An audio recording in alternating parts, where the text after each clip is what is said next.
Hello and welcome to IMS Academy. This is your Nitin Bhaiya and today we are going to start the second part of the chapter Chemical Reaction and Equation.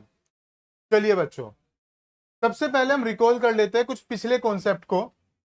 पिछले chapter के अंदर मैंने आपको कुछ equations पढ़ाई थी, that was chemical combination reactions, decomposition reaction, displacement and double displacement reaction. Hope so कि सारे बच्चे सभी उसको सही तरीके से पढ़ के आए हैं और सभी को उसमें से कुछ क्वेश्चंस भी आज हम प्रैक्टिस करेंगे और सब कुछ अच्छे से आपको याद होगा।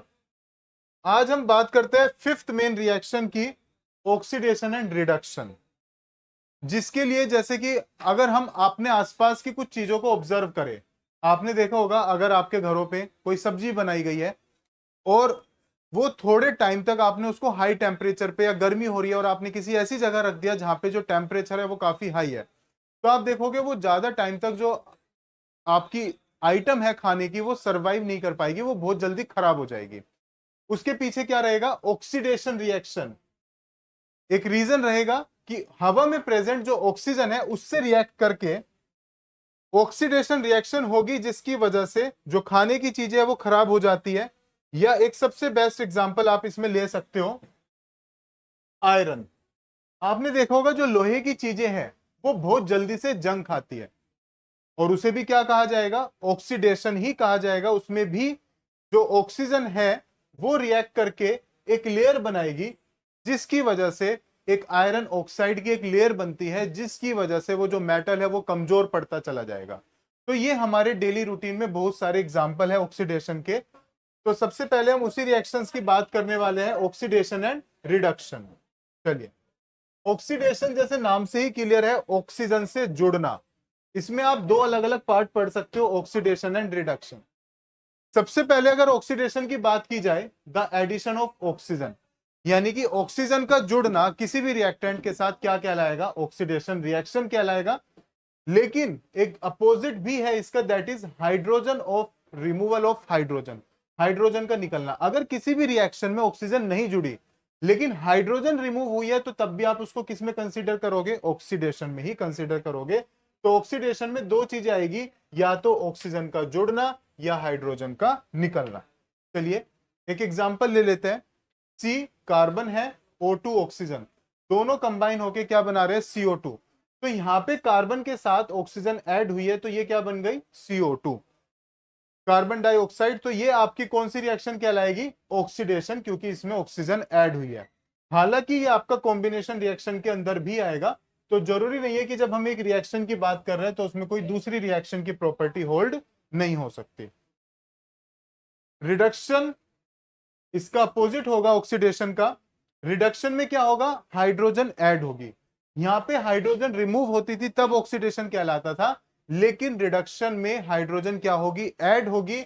और रिमूवल किसका होगा? ऑक्सीजन का होगा। तो दो में से अगर एक चीज होती है कोई भी, या तो ऑक्सीजन का रिमूवल हो या हाइड्रोजन का एडिशन हो, तो तब वो रिएक्शन आपकी क्या कहलाएगी? रिडक्शन कहलाएगी।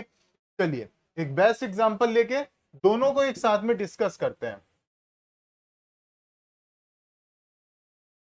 हमने यहां पे लिया कॉपर ऑक्साइड। जब हमने रिएक्ट कराया उसको हाइड्रोजन के साथ में और उसको हीट दिया, तो आप देखोगे यहां से जो कॉपर ऑक्साइड था ये ब्रेक डाउन हुआ और Cu अलग हो गया, और जो H2 था उसके साथ क्या हुआ? ऑक्सीजन ऐड हुई और क्या बना? वाटर बना। तो जिसके साथ ऑक्सीजन ऐड होगी तो वहां पे क्या होगा? H2 के साथ ऑक्सीजन ऐड हुई तो ऑक्सीडेशन रिएक्शन। और अगर ऑक्सीजन यहां से रिमूव हुई, रिमूवल ऑफ ऑक्सीजन क्या कहलाएगा? रिडक्शन। तो इस रिएक्शन के अंदर ऑक्सीडेशन एंड रिडक्शन साथ साथ हुआ है, और ऐसी रिएक्शन जिसमें ऑक्सीडेशन और रिडक्शन साथ साथ होगा, ऐसी रिएक्शंस को क्या कहा जाएगा? Redox reaction. रिडोक्स रिएक्शन में RED का मतलब होगा रिडक्शन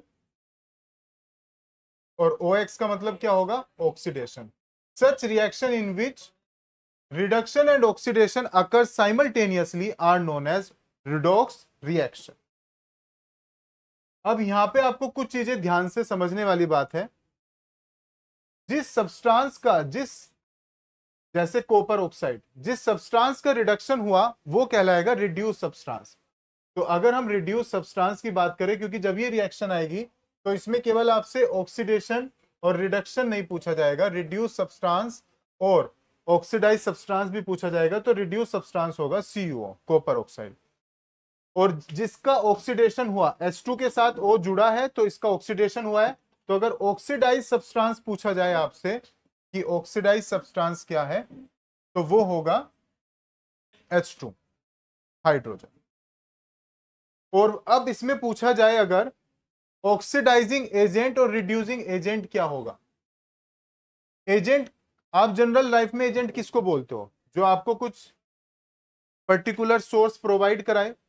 अब अगर सबसे पहले हम ऑक्सीडाइजिंग एजेंट की बात करें, तो जिसके पास ऑक्सीजन है वही तो ऑक्सीडाइजिंग एजेंट होगा, जो ऑक्सीजन दे सकता है। और इसमें ऑक्सीजन किसके पास है? कॉपर ऑक्साइड के पास, तो ये क्या कहलाएगा? ऑक्सीडाइजिंग एजेंट कहलाएगा। और इसी के साथ में जो दूसरा रिएक्टेंट है वो बाय डिफॉल्ट उस टाइम पे क्या बन जाएगा? रिड्यूसिंग एजेंट बन जाएगा। तो दिस बिकम रिड्यूसिंग एजेंट। तो ये 6 चीजें रिएक्शन के अंदर आपसे पूछी जा सकती है। क्या ऑक्सीडेशन है, कहां रिडक्शन हुआ, क्या ऑक्सीडाइज सब्सटेंस है, क्या रिड्यूस सब्सटेंस है, कौन सा ऑक्सीडाइजिंग एजेंट है और कौन सा रिड्यूसिंग एजेंट है। तो रिएक्शन के अंदर, रेडॉक्स रिएक्शन के अंदर ये 6 चीजें आपको एक साथ करनी है। देखिए, in this reaction copper oxide is reduced to copper and hydrogen is oxidised to water, so oxidation and reduction taking place together in this redox reaction. Effects of oxidation in daily life. Daily life में हमें कौन कौन से effects देखने को मिलते हैं oxidation के? चलिए, सबसे पहले कोरोजन पे आ जाते हैं। कोरोजन क्या होता है?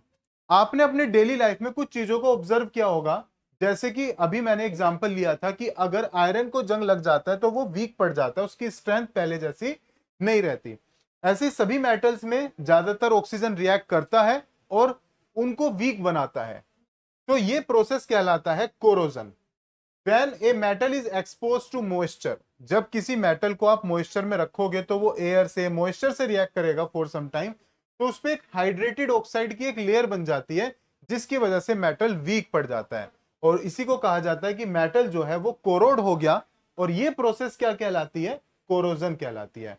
स्पेसिफिकली जो कोरोजन होगा आयरन का, उसको क्या कहा जाएगा? रस्टिंग कहा जाएगा। रस्टिंग का क्या मतलब होता है? रस्टिंग का मतलब होता है मेरे बच्चों, जंग लगना, जिसकी वजह से वो बहुत ज्यादा कमजोर पड़ जाएगा। और इसीलिए हम कुछ इनिशिएटिव लेते हैं, जैसे कि एलोय। एलोय जो होता है वो 2 या 2 से ज्यादा मेटल्स और नॉन मेटल्स को मिक्स करके बनाया जाता है, जिससे हमें कुछ डिजायरेबल प्रॉपर्टीज जो चाहिए वो आसानी से मिल जाती है।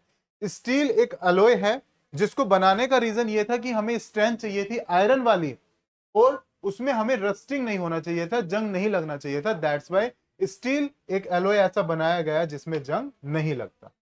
चलिए, corrosion can be prevented by galvanisation.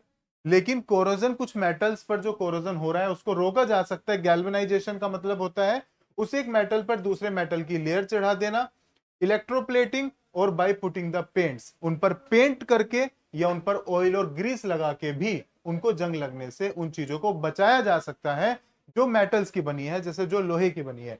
इसलिए आपने देखा होगा कई बार जो लोहे के गेट वगैरह होते हैं उन पे पेंट किया जाता है, ताकि उन पे जंग ना लगे और वो बहुत जल्दी से वीक ना पड़े। एक और इफेक्ट है ऑक्सीडेशन का, दैट इज रेंसिडिटी। रेंसिडिटी होता है द स्पॉइलेज ऑफ फूड।